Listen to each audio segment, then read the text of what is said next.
Yo soy Michel García Novak, soy director de School of Change y en esta ocasión vamos a hablar de un tema que yo creo que es de mucho interés y un tema complejo también. Entonces, seguramente se darán cuenta que tiene algo de técnico el approach que vamos a hacer, aun y cuando pues trataré de hacerlo lo más sencillo y lo más accesible posible. Algunos de los temas que vamos a tocar en relación a diferentes partes de la organización son temas que tengo más expertise, en otros tengo menos expertise, entonces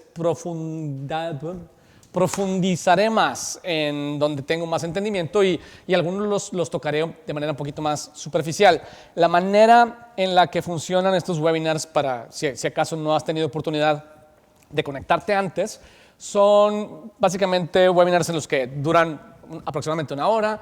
Yo voy a hablar, voy a exponer el tema durante los primeros 30 minutos.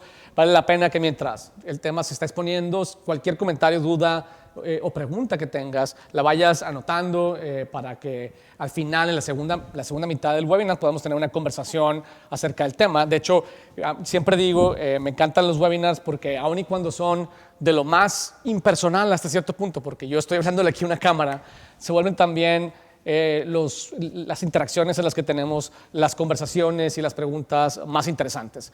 Pues siempre empiezo hablando brevemente acerca de School of Change, que al final de cuentas School of Change es pues la organización que hostea este evento, este webinar.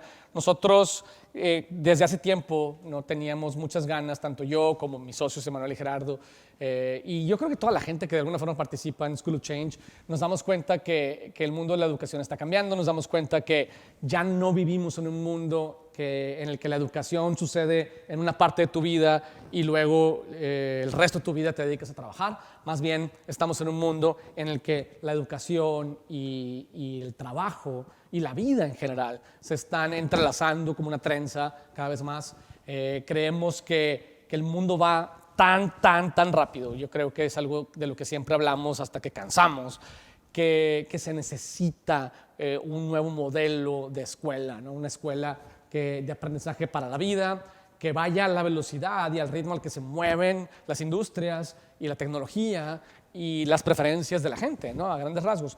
A mí me gusta esta imagen media compuesta porque de alguna forma expresa nuestra frustración y nuestra oportunidad de decir, si las escuelas, las universidades, en general toda la educación escolarizada se mueve a la velocidad que la legislación le permite, nosotros en School of Change pretendemos movernos a una velocidad mucho más rápida. Perdón, pero estábamos jugando ahorita con la palabra change y la acabo de decir perfectamente mal. Entonces, esa es un poco la idea, empoderar profesionales a través del lifelong learning. Hay tres cosas muy particulares y Tomás está riendo ahí atrás y me está haciendo reír, no te rías, Tomás. Hay tres cosas muy particulares en las que se enfoca School of Change. Una es habilidades para el futuro. Todo lo que enseñamos siempre pretende estar enfocado en cuáles son los skills que necesitamos para poder avanzar en este mundo que se mueve rápido. La segunda, en español suena terrible, yo sé. Le llamamos experiencias motivadoras porque tiene que ver con engagement. Siempre lo digo y nunca me cansaré de decirlo. Creo que el engagement es uno de los elementos básicos y claves de una educación satisfactoria. La motivación está directamente relacionada con qué tan buen engagement existe. Y no importa si es presencial, si es a distancia o incluso cuando es asíncrono en línea, ¿no? Y por último, yo creo que uno de los distintivos más importantes de lo que hacemos en School of Change es la educación toolkitizada. Creemos que no hay tema que se vea en las clases, los webinars son un poquito menos estructurados, pero no hay tema que se vea en cada uno de nuestros masterclasses que no tenga asociada una herramienta. Creemos que la educación debe estar enfocada en el mindset, pero también debe estar enfocado en el toolset, ¿no? Y esa es un poco pues nuestra propuesta de valor, ¿no? Lo que queremos nosotros es combatir, pues ahora sí que la irrelevancia. Entonces, habiendo dicho eso, ahora sí quiero entrar en el tema que nos tiene aquí el día de hoy. Es el tema de cómo diseñar cómo diseñar organizaciones. Creo que es un tema, como les decía, es un tema abstracto, complejo, pero he encontrado particularmente un framework que tengo muchos años de haber encontrado, que es el que voy a usar el día de hoy para exponer mi punto de vista. Entonces, primero tratando de entrar como en por qué y en qué momento es cuando empieza a ser necesario el empezar a pensar de forma sistemática en relación a la creación de una organización, ¿no? Yo creo que, como ustedes saben, hay muchas maneras de ver las etapas por las que pasa un negocio, dependiendo del autor o de la fuente. Pueden ser 4, pueden ser 6, pueden ser más. Aquí yo escogí uno simplemente para usarlo como referencia hoy, ¿no? Las compañías pasan por diferentes etapas, ¿no? Evidentemente, la primera etapa, la etapa de startup, pues es una etapa en la que nuestro enfoque está claramente en descubrir una oportunidad, qué necesidades no están atendidas, ¿no? Explorar múltiples soluciones hasta encontrar la aceptación del mercado, ¿no? Y ese es todo un proceso. Y en ese momento no necesitamos preocuparnos ni por nuestro modelo de negocio, ni por nuestra organización en términos estructurales, porque lo importante es primero asegurarnos que hay una oportunidad y una solución alrededor de la cual vale la pena construir una organización. Creo que una vez que encontramos eso, pareciera que gran parte de la teoría de negocios, o al menos la teoría reciente de negocios que promueve la agilidad, con la que yo estoy totalmente de acuerdo, pareciera que nos invita a brincarnos el paso, ¿no? El paso de crear las bases y la estructura y el sistema que es una organización. Y muchos emprendedores queremos aventarnos a escalar y a crecer de forma agresiva antes de tener esas bases. Y lo que sucede es que nos atoramos. Llega un momento donde no sabemos por qué, pero no logramos avanzar, ¿no? Y patinamos, y hay un montón de síntomas que ahorita les voy a compartir, con los que estoy seguro que quienes tienen un poquito más, han pasado ya la etapa de startup o alguna vez han pasado en alguno de sus negocios por ahí, o están ahí, como potencialmente creo que nosotros estamos ahí, se van a dar cuenta que hay como síntomas muy, muy típicos, ¿no? Y entonces nos atoramos, les decía, ¿no? Estaba buscando una imagen de algo atorado, me encontré esta vaca, y entonces creo que también a veces nos atoramos por vacas. Y la idea es cómo nos desatoramos, o sea, cómo salimos adelante, cómo brincamos esta etapa de adolescencia para poder llegar al crecimiento escalable, exponencial, como le quieras llamar, al que muchos aspiramos, ¿no? Hay un libro que yo descubrí por casualidad en el lugar menos interesante del universo. De hecho, fue hace como en el 2005, muchos años. Me lo topé en una librería en la hermosísima ciudad de Laredo, Texas, ¿no? Saludos si alguien vive por allá. Esperando que mi esposa saliera de una tienda, y me topé este libro y me encantó. Es un libro súper sencillo, muy famoso, a lo mejor lo conoces, se llama Unstuck. Uno de los autores, que es Keith Yamashita, es un consultor de innovación importante que alguna vez, de hecho, se formó él trabajando directamente para Steve Jobs en la compañía Next. Algún día fue él, toqué la puerta y lo conocí, y su framework me dejó impactado por mucho tiempo, ¿no? Y lo voy a usar hoy para hablar de las organizaciones en general. Entonces, síntomas. ¿Cómo nos damos cuenta que estamos en ese momento en el que necesitamos empezar a pensar en nuestra organización de forma más sistemática, empezar a diseñar una organización, ¿no? Pues claramente lo primero que tienes que asegurarte es que ya tengas una solución que atiende una necesidad importante y que el mercado, por lo menos un nicho del mercado, ya la aceptó, ¿no? ¿Y qué es lo que pasa? Una vez que eso sucede, de repente, después de un tiempo, nos damos cuenta que hay miembros en nuestra organización que a veces no entienden o no entendemos muy bien cuál es el propósito de nuestro trabajo, ¿no? Eventualmente, en esta adolescencia de los negocios, entramos como a un momento donde a veces la gente se desmotiva, a veces el líder, a veces los equipos se desmotivan, no sabemos por qué estamos haciendo lo que estamos haciendo, todo el trabajo se siente como tarea, como algo pesado, a veces perdemos un sentido de pertenencia. Estoy seguro que todos hemos pasado por ahí, ¿no? Ciertamente mis 2 emprendimientos recientes, por lo menos uno de ellos ha pasado por ahí en algún momento, y son negocios que tienen apenas 3 años de existir, ¿no? Algunos de ellos.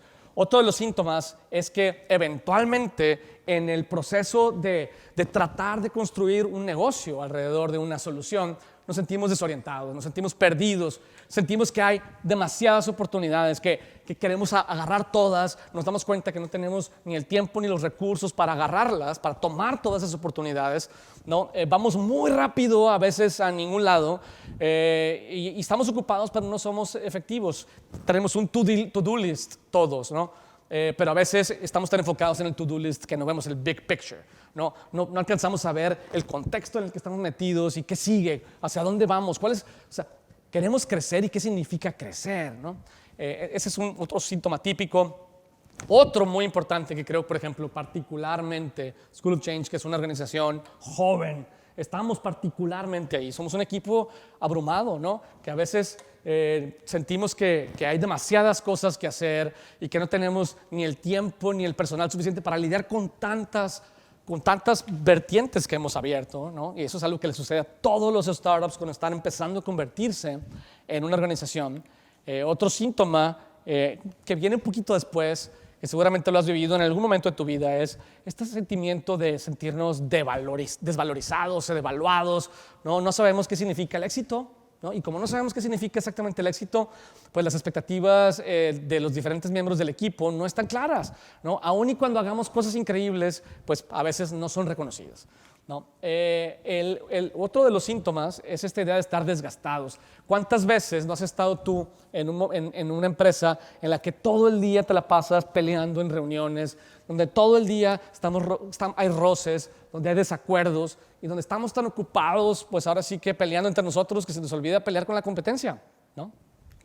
Y por último, yo creo que uno de los más complejos y más tristes es cuando estamos solos en compañía, cuando solíamos ser parte de un grupo unido y en el camino el sentido de pertenencia se reemplazó más bien por una crisis de identidad y en donde pues cada miembro trabaja y jala para su guacal, donde las áreas no cooperan y no colaboran para crear algo más grande y hemos perdido como nuestro entendimiento de qué es lo que nos une, ¿no? Esas cosas son típicas en las organizaciones, ¿no? Y suceden en diferentes momentos, pero particularmente cuando no has diseñado una organización, lo sufres más, ¿no? ¿Qué es lo que pasa? En ese momento estamos tan ocupados reaccionando y apagando fuegos y nos sentimos súper útiles y es adictivo el estar apagando fuegos.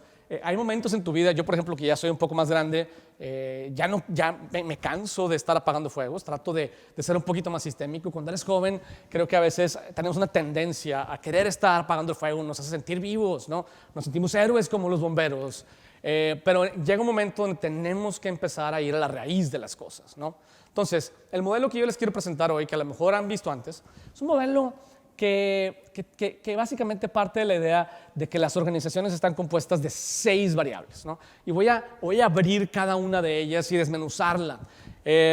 Las variables son las siguientes, ¿no? Todas las organizaciones necesitamos tener un propósito claro, ¿sí? Esa es una variable de la que voy a hablar. 2, necesitamos tener una estrategia clara, segunda variable. Tercera variable, necesitamos tener los procesos y las herramientas necesarias para lograr el propósito, ¿no? Tercera variable. Cuarta variable, necesitamos saber qué significa el éxito y cómo lo medimos, métricas y recompensas. Necesitamos asegurarnos que tengamos el personal y la estructura correcta y la cultura. Esas son las 6 variables, ¿no? Suenan técnicas, pero está bien interesante la forma en la que el modelo funciona y algunos de los problemas en los que nos topamos. Voy a hablar de cada una de ellas, ¿no? Entonces, de hecho, cuando tu equipo se siente desmotivado, lo más probable es que no hay un propósito claro, ¿no? Yo creo que el propósito nos da claridad tanto para actuar, ¿no? Para saber qué es lo que tenemos que hacer. El propósito nos da también la claridad para saber qué oportunidades sí vale la pena tomar y qué oportunidades no vale la pena tomar. Tenemos demasiadas oportunidades, no sabemos cómo atenderlas, ¿no? Y a veces se nos acaba la resiliencia, ¿no? Porque no sabemos por qué diablos estamos haciendo tanto esfuerzo, ¿no? Yo creo que el propósito para mí no se trata de una misión tradicionalmente expresa. Creo que eso está pasadérrimo de moda, pero al final las organizaciones existimos por un motivo y ese motivo es atender a un segmento muy específico, muy particular del mercado. De hecho, el webinar anterior hablábamos exactamente de cómo segmentar ese mercado, ¿no? Y una vez que sabemos a qué mercado queremos atender, hay que conocerlo, ¿no? Hay que ir a entender cuáles son sus necesidades, qué les duele, ¿no? Y les duelen un montón de cosas, ¿no? Y encontrar cuáles son las que más les importan. Y dentro de toda esa lista de cosas que le importa a tu mercado, cuáles son las que tú puedes atender, ¿no? Las que están alineadas con tu ethos, con tu esencia, con tu pasión y con tus capacidades, ¿no? Organizacionales, para que puedas expresar una propuesta de valor. Yo creo que la misión contemporánea es la propuesta de valor. Esa es la mejor forma de expresarla, porque la propuesta de valor te dice qué segmento específicamente estás tratando de atender, ¿no? ¿Qué qué aspiraciones estás tratando de ayudar a ese segmento a alcanzar, ¿no? Y qué tipo de necesidades o dolores tienes que atender, 3 o 4 máximo, para que ese segmento del mercado logre lo que está buscando, ¿no? Y eso es importante. Este framework, si ven abajo, tiene unas partes que están como en transparencia, porque las voy a usar más adelante. Entonces, ese es yo creo que lo que tenemos que hacer para tener un propósito claro. Ahora, hay que tener cuidado, porque cuando tenemos un propósito demasiado claro, ¿no? Y demasiado grande, no importa que tengamos claridad de por qué estamos aquí, qué segmento vamos a atender, cuáles son sus necesidades más importantes, cuáles son las que queremos resolver, ¿no? Enamorándonos de ese problema.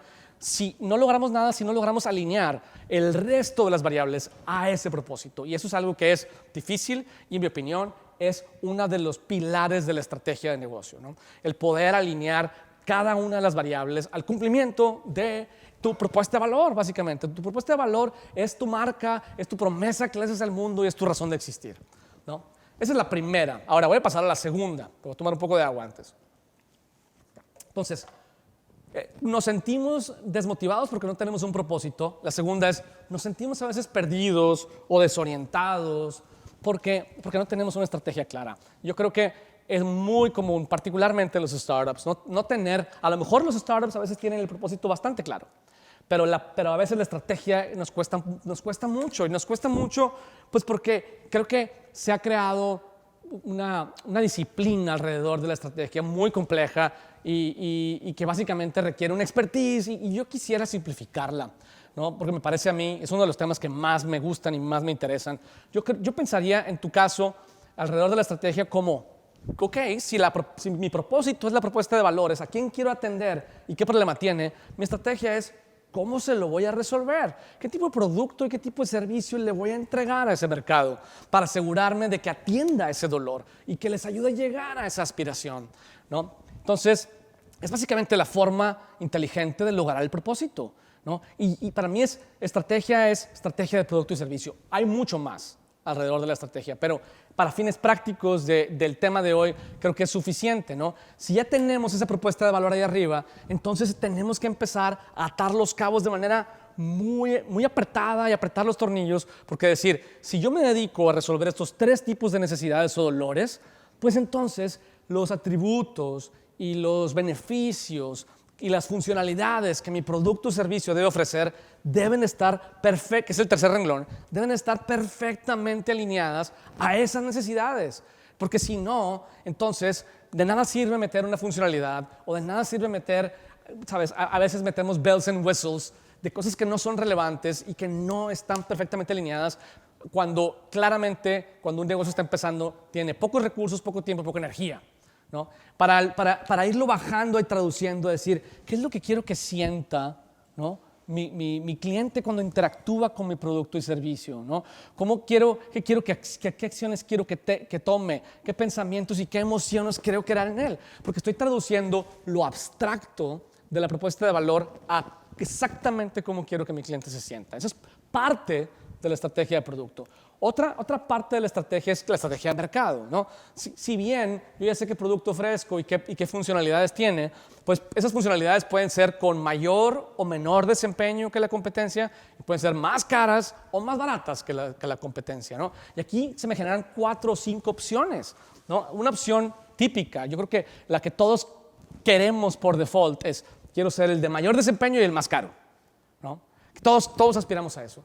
Pero la única posibilidad que tienes de ser el producto de mayor calidad y más caro, solamente va a ser un buen negocio eso si hay un nicho de mercado que es grande y que nadie lo ha atendido, que nadie se ha dado cuenta que eso es algo que les duele. Entonces, al tú ser el único, puedes tener el mejor desempeño y puedes cobrar pues, lo más que puedas, ¿no? Esa es la típica estrategia de diferenciación.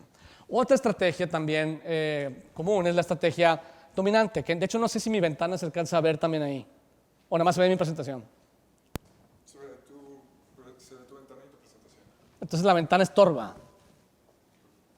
Entonces la voy a... ¿No? Ah, ok, muy bien, perdón. Entonces la estrategia dominante básicamente soy el más desempeño y menos caro. Y esa es una estrategia bien interesante, ¿no? Que hasta hace algunos años era una estrategia que era considerada loca, pero muchas compañías innovadoras han logrado encontrar ese sweet spot, pero no es un sweet spot en el que empiezas. Típicamente es un sweet spot al que eventualmente llegas, ¿no?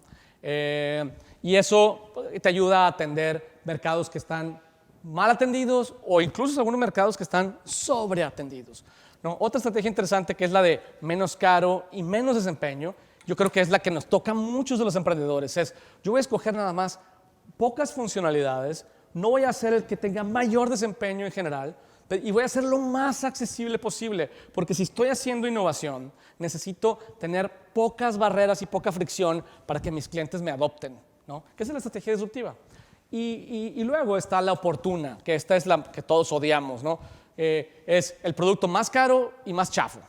Que se vale, hay compañías que aunque no lo creas lo hacen a propósito y esa es su estrategia, como por ejemplo la comida que compras en el cine es la más mala y la más cara, o la comida que compras en el aeropuerto es la más mala y la más cara, ¿no? Y por último está la estrategia sostenida. Soy una compañía establecida que ya tiene un grupo de clientes y simplemente les doy un poquito más por un poquito menos, ¿no? Entonces, ese es a grandes rasgos la estrategia. También la estrategia hay que tener cuidado porque aun y cuando tengamos un propósito claro, una estrategia bien establecida y todas las variables alineadas, es probable que estemos alineados hacia un momento equivocado. Es probable que el mercado haya cambiado, es probable que el mundo se haya movido y no nos hemos dado cuenta. Y entonces no hay garantía de que las cosas van a funcionar si no estamos también en sintonía, ¿no? En sintonía con el mundo y con la velocidad a la que va nuestra industria. Esa fue la segunda. Esa fue la más larga, by the way. Luego están los procesos y las herramientas. Cuando nos sentimos abrumados, cuando por ejemplo, de repente aquí hemos dicho, algunos han dicho de que yo ya estoy a punto de llamar a la ambulancia, es porque no tenemos ni todos los procesos claros, ni todas las herramientas disponibles para hacer todo el trabajo que tenemos que hacer, ¿no? Entonces, ¿cómo nos aseguramos de que tengamos todo lo que necesitamos? Pues una opción es, analizando nuestra cadena de valor, cuáles son los pasos que se toman para poder crear o desarrollar el producto o servicio que ofrecemos y decir, ok, tengo toda la infraestructura, tengo claramente los procesos, tengo la tecnología y las herramientas que necesito y encontrar dónde están los gaps y empezar a cerrarlos poco a poco. Y es un trabajo que nunca acaba, ¿no? También, no nada más la cadena de valor, sino la experiencia. Del otro lado de la línea de interacción está la experiencia de tu cliente. Y tienes que asegurarte que también tengas la tecnología, la infraestructura, los procesos y las herramientas para atender a ese cliente, no nada más para desarrollar tu producto o servicio, ¿no? Entonces, también otra advertencia es los procesos y las herramientas son importantes, pero hay que tener cuidado de que no acaben al centro de tu organización. Es cuando nos volvemos locos por el protocolo. Yo creo que muchas compañías, particularmente en México, en el norte del país, los procesos se vuelven el centro y su razón de existir, ¿no? Y entonces valoramos más los procesos y la documentación y los reportes que el propósito y el valor que le entregamos a nuestros clientes. Esa es la tercera. Vamos por la cuarta, ¿no? La cuarta variable es una variable en la que yo no soy tan experto, pero tengo algunas maneras de explicarlo. Creo que es la métricas y recompensas. Cuando tú o tu equipo se siente devaluado, cuando dicen, oye, yo aquí me la parto, pero no me siento reconocido, es porque no tenemos las métricas correctas ni las recompensas correctas, ¿no? Por ejemplo, aquí la mejor manera que encontré de explicar esto es, estos 4 de arriba son los pilares de la propuesta de valor con la que inició Novak Innovation, esta compañía de consultoría que también dirijo. Nosotros definimos que nuestros pilares iban a ser rigor metodológico, agilidad, hacer las cosas rápidas para nuestros clientes, didáctica, explicar cosas complejas de forma simple, visión, siempre estar en el bleeding edge, ¿no? Si esos son nuestros pilares, entonces, ¿qué es lo que tengo que medir en la gente, ¿no? Si te fijas, el penúltimo renglón, KPIs and Rewards, entonces tengo que medir el rigor. ¿Cuál es un indicador de rigor? Pues si mis clientes están satisfechos con el resultado. Entonces mido el Customer Satisfaction. ¿Cuál es un indicador de agilidad? Si mis entregables y mi facturación está a tiempo. Entonces mido entregables y facturación. ¿Cuál es una métrica de qué tan didáctico y fácil de entender es mi entregable? Pues si hay una implementación exitosa por parte del cliente, ¿no? ¿Y cómo sé si mis Si mi equipo está teniendo la visión y están lo suficientemente bien informados, pues mido la cantidad de veces que participan en research que desarrolla el negocio, ¿no? Entonces, siempre hay maneras de medir cosas, ¿no? Y esta es una manera de alinear precisamente tus KPIs con tu propuesta de valor, ¿no? También, insisto, siempre todos los extremos son malos. Cuando tú pones las métricas y les das demasiada importancia a las métricas y a los rewards, puedes crear una cultura transaccional. Hay muchas compañías de alto desempeño que le dan tanta importancia y todo el mundo cumple, pero se olvidan del propósito. Me ha tocado estar en compañías, por ejemplo, que todo el mundo tiene que estar súper bien entrenado y tomar todos los cursos, ¿no? Y todo el mundo cumple. ¿Cómo le hacemos para cumplir? No sé. Entonces, juegas al sistema. Entonces, el gerente se asegura de que todos sus empleados tomen el examen, aunque les dé las respuestas, ¿no? Por ejemplo. Entonces, todo el mundo está súper entrenado. Entonces, esta cultura transaccional es peligrosa porque luego también, entonces la gente nada más se mueve si hay una recompensa. Entonces, todas las variables son importantes, pero todas tienen un extremo malo, ¿no? Después, la quinta variable, penúltima, ya para terminar un poquito mi speech, es esta idea de personal y estructura. A veces estamos desgastados, las organizaciones, porque no tenemos a las personas correctas en los puestos correctos y no está definida claramente la manera en que se espera que diferentes miembros del equipo interactúen entre sí, ¿no? Ese es uno de los retos que a mí me ha tocado en todos mis emprendimientos o en las compañías en las que he participado, y es una de las cosas más complejas.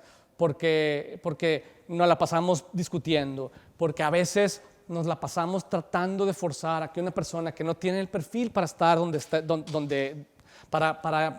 que no tiene el perfil para hacer un buen trabajo en la posición en la que está.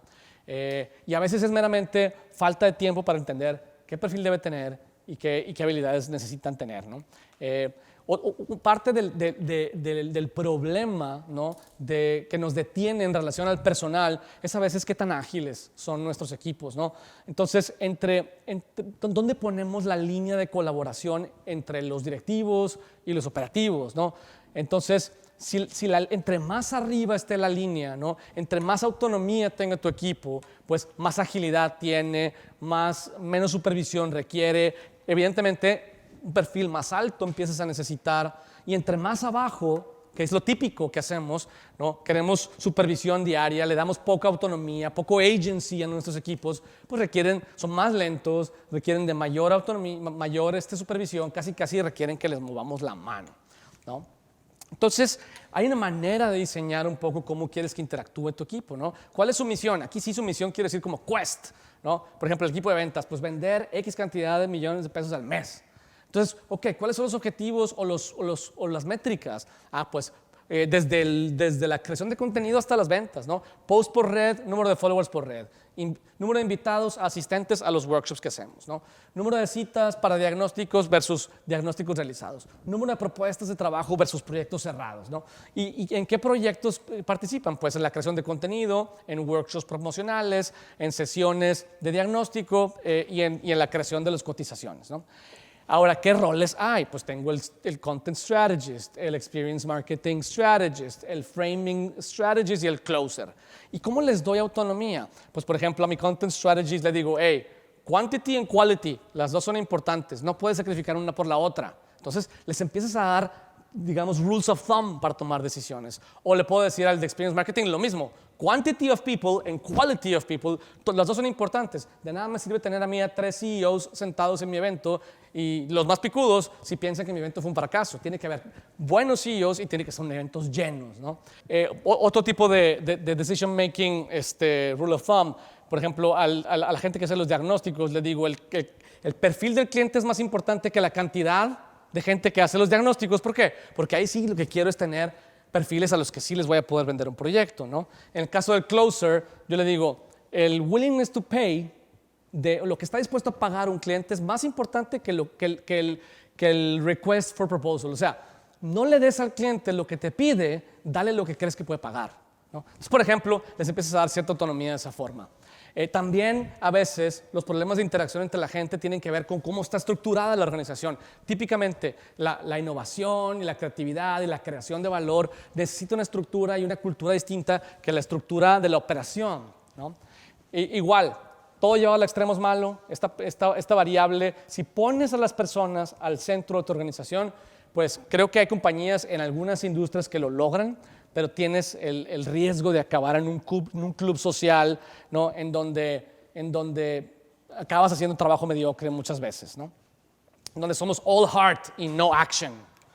Y la última variable, ya para cerrar la ponencia y entrar a las preguntas, es la de la cultura, que es un poquito de la más abstracta, ¿no? Cuando nos sentimos solos en compañía, en una organización, es porque se nos acabó la religión que nos unía, porque no tenemos los rituales que de alguna forma pues, promueven el comportamiento adecuado, ¿no? Entonces, por ejemplo, en mi caso, pues hay diferentes ritmos.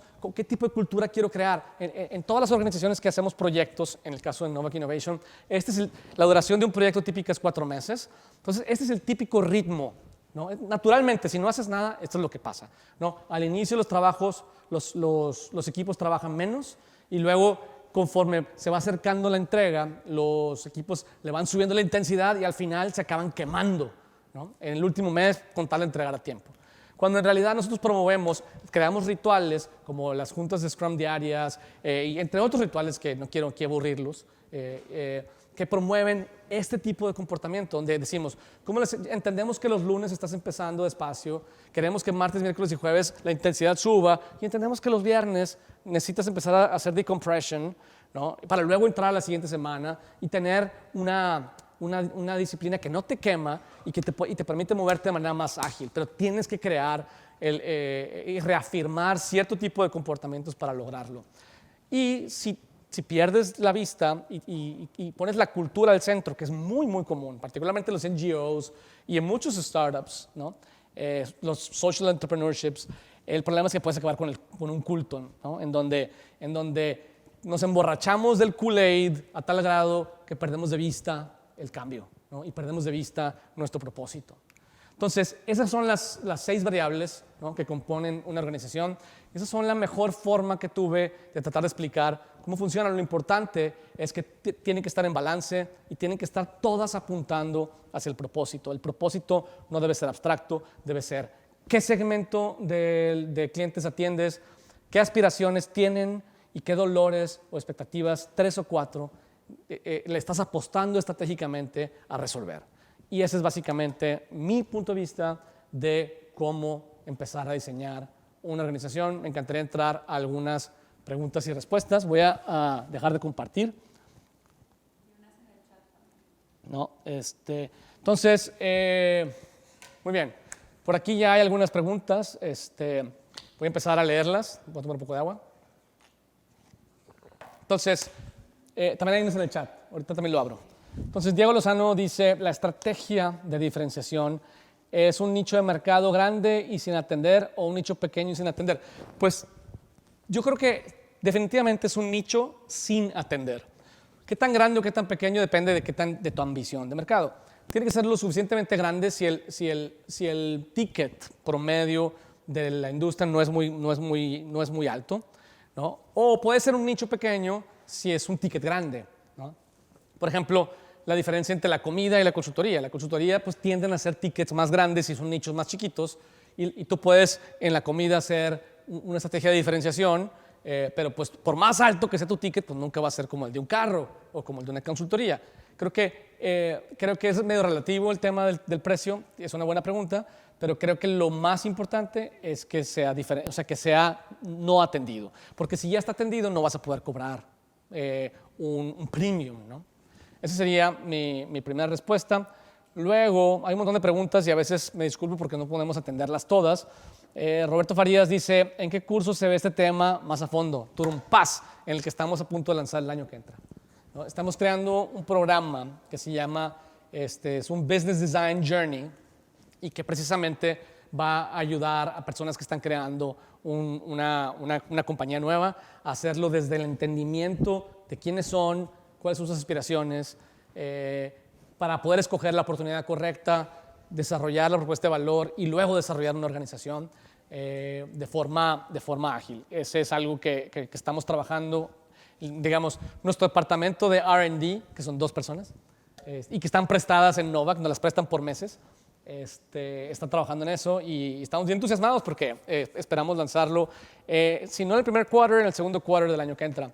Entonces, gracias Roberto por esa pregunta. Después, Mauricio Salgado, se me movió.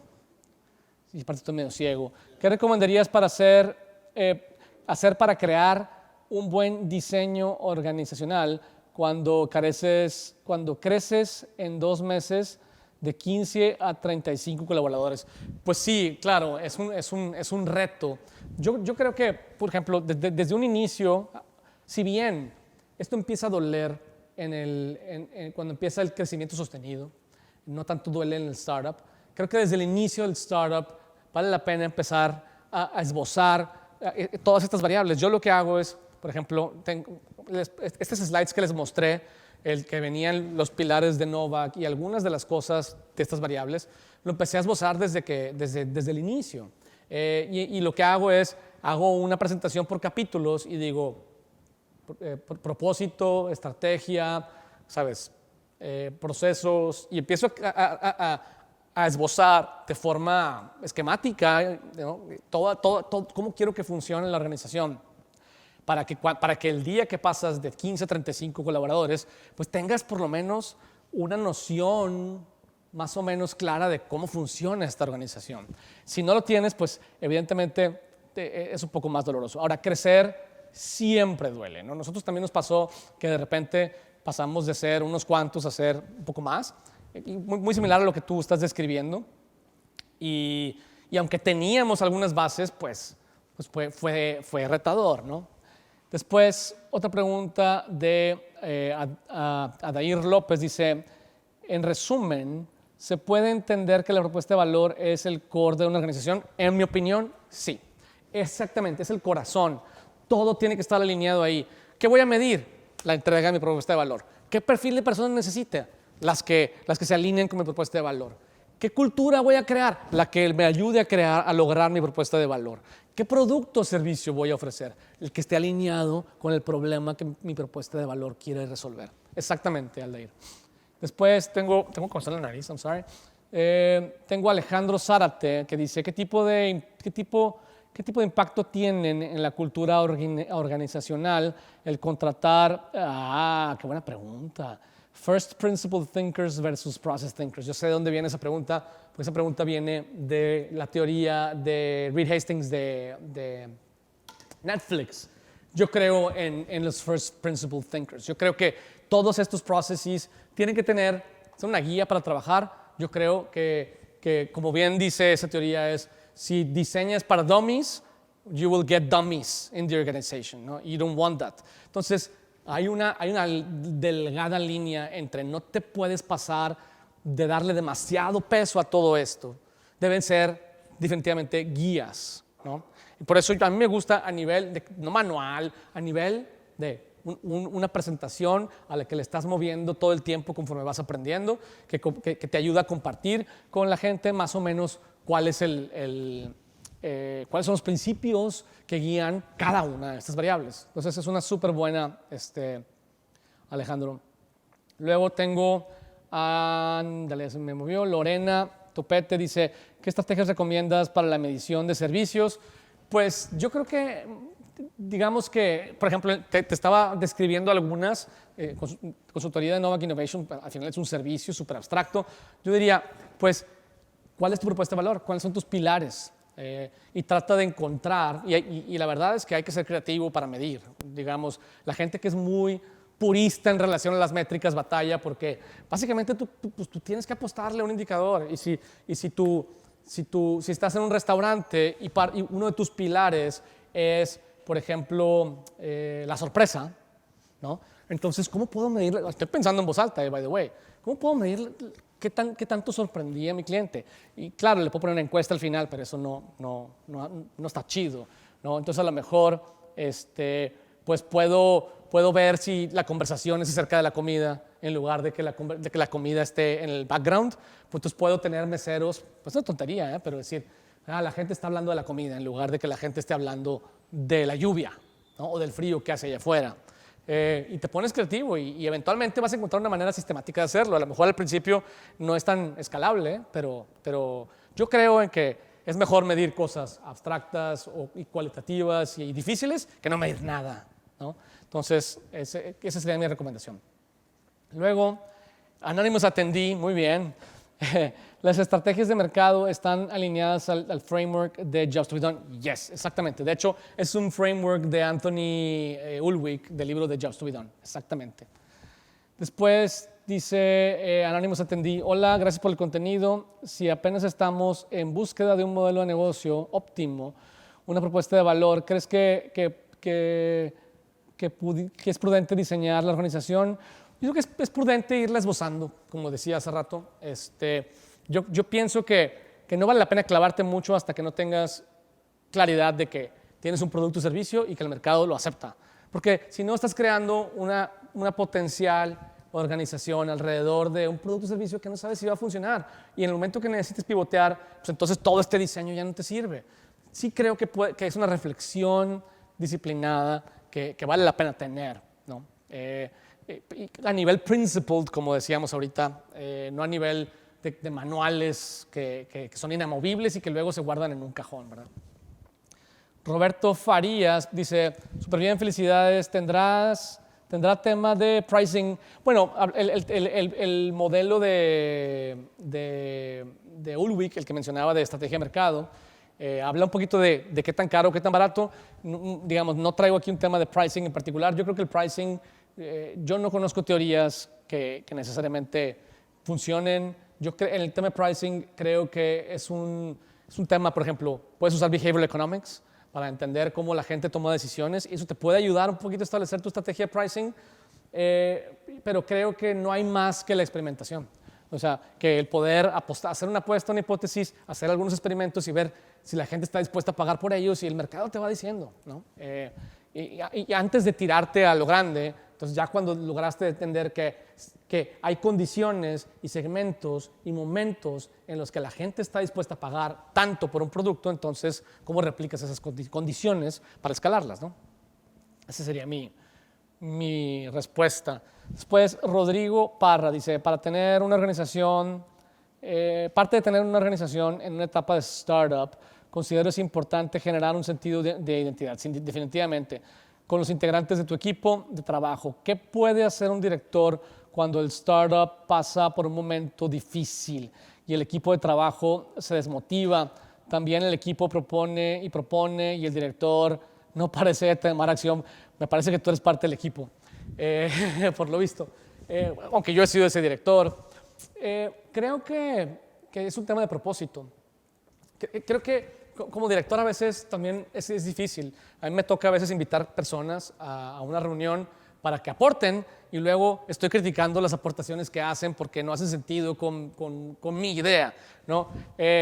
Y a veces yo personalmente, digamos, si yo fuera tu director, yo explicaría, ¿sabes qué? Y no es que que no le esté dando valor a tu aportación, sino que para mí es como jugar luchitas el tener una junta. Es, tú me das una idea y a mí, entonces yo trato de defender mi argumento y si logro defenderlo, entonces me convenzo de que voy bien.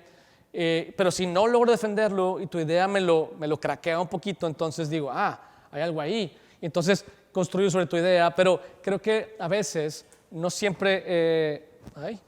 ok. Ya cacharon aquí todos nuestros... Ahí voy. A veces no explicamos bien a nuestros equipos qué es la expectativa. La expectativa es que tengamos aquí un wrestling match, ¿no? Un sparring match, y hay perfiles para eso y otros no. También creo que cuando el propósito no está claro, pues las ideas... a lo mejor el director tiene el propósito claro en su mente, pero no está bien disperso ese propósito con el equipo, y entonces el equipo propone cosas que no vienen al caso, ¿no? Y no es culpa del equipo. ¿Qué pasó? Están riendo. Creo que nos está cayendo el saco a todos aquí, bien cañón. Muy bien.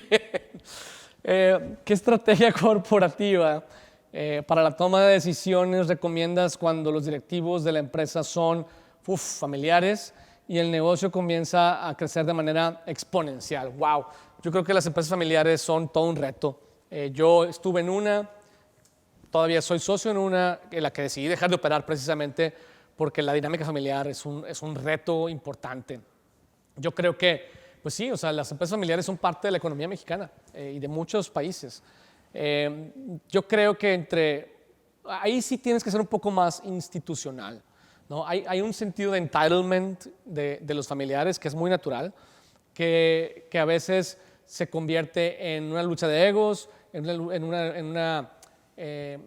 pues de caprichos de diferentes miembros de la organización, y algunas empresas familiares mantienen la paz dejando que cada familiar haga lo que le ronca. Es difícil, creo que ahí sí requiere haber reglas súper importantes, pero si el fundador o el director de segunda generación no tiene el empowerment para establecer esas reglas, pues acaba en el caos, y por eso las compañías familiares son las que más batallan para adaptarse rápido al cambio, ¿no? Entonces es una buena pregunta. Una pregunta más que tengo aquí, una pregunta larga de Adrián Espinosa, dice: el diagnóstico que compartiste inicialmente me parece muy acorde a lo que vimos en muchas empresas. Tal vez parece que algunos sentimos que leíste el diagnóstico nuestro. Pues ese está muy bueno. Quiere decir pues que resuena, ¿no? Les dije. Dice, en su experiencia han visto un cambio radical con resultados medibles al implementar esta metodología. ¿En cuánto tiempo promedio se logra adaptar al cambio? Es difícil, depende mucho de la voluntad y de los recursos. Por ejemplo, cuando las compañías tienen la pistola encima, tienen más voluntad para cambiar, pero a veces con la pistola encima nos hace tener menos recursos, entonces es un reto. Yo pienso que este es un trabajo que nunca termina, no es tanto una implementación, pero sí creo que la primera versión de algo como esto debe tomar un año en implementarse. Creo que puedes muy bien en 6 semanas, ¿sabes?, hacer workshops con diferentes miembros de los diferentes equipos y poder llegar como a un acuerdo de cuál es el propósito, la estrategia, qué vamos a medir, qué perfil necesitamos y qué estructura y demás. Pero el llevar ese acuerdo a la implementación, pues es mucho estira y afloja y mucho aprender en el proceso, y se requiere mucha conciencia de parte de los miembros del equipo y de los directivos de que las cosas no son perfectas y que no salen bien en la primera, y de que nadie tiene la receta mágica. Yo siempre les digo aquí a mis compañeros, porque a veces me piden la receta mágica, digo, si yo la tuviera la receta mágica no estaría sentado aquí, ¿no? Tendría una fila de gente diciéndome, shut up and take my money, ¿no? Tenemos algunas recetas medio mágicas, pero no son perfectas. Entonces, pues sí, hay que tener como compañía una cultura de experimentación hasta encontrar qué funciona, ¿no? En cualquier metodología, cualquier sistema que quieras implementar en las organizaciones. Sí se puede, pues se requiere un director convencido, disciplinado, y dispuesto a no ser popular al principio. Y eso no es tan común, ¿no? Particularmente si no eres el dueño. Cuando eres el dueño, pues es más fácil. En el mercado de emprendedores de estas estrategias en sí, cómo trabajar con nuevas marcas y organizaciones que no tienen recursos. Esa es la razón por la que existe School of Change. Cuando yo era director de CEDIM, que es una compañía mediana al final, uno de mis retos era ese, ¿no? Precisamente, de hecho, el autor del libro, que es Kit Yamashita, ¿no? Yo cuando vi este libro dije, esto es lo que yo necesito. Entonces, pues fui de necio a buscar a que Kit Yamashita me atendiera. Tenía nada más una oficina en San Francisco, y fui y logré que me atendieran, pero pues casi pues que como les di cosita, yo creo. y no es fácil, me dijeron, en aquel tiempo, ¿no? Me dijeron, Michelle, pues mis clientes son Apple, eBay y no sé quién más. Y yo dije, pero yo te lo juro que puedo ser un cliente bien chido. Me dijeron, bueno, pues mándame tu plan estratégico, que no tenía, y vemos si te damos el tiempo, ¿no? Y para empezar, no hubiera podido ni pagarles, ¿no?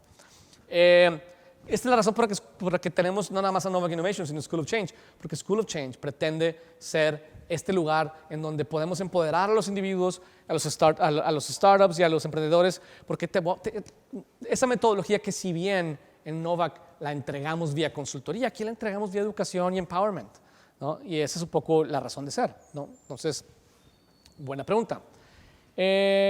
voy a contestar por ahí una pregunta de Víctor Herminio Sánchez. Dice, ¿cómo ir modificando los sueldos de una empresa que crece muy rápido y las personas van tomando más responsabilidades por el crecimiento y no se sientan que no les pagan suficiente?